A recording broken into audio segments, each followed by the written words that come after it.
Hi everyone, this is Eric with ForgeCon Conclusions. Today we're going to be creating a pendant.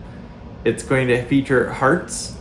It's going to represent the birth months of the family. Here's our starting materials. We've got some white gold. We've got several different stones. So we have they're all hearts, a diamond, a garnet, emerald, and a pink tourmaline. So we're going to be creating our hearts on this stock and then cutting that out, creating prongs on it, and then setting the stones. All right, let's get started.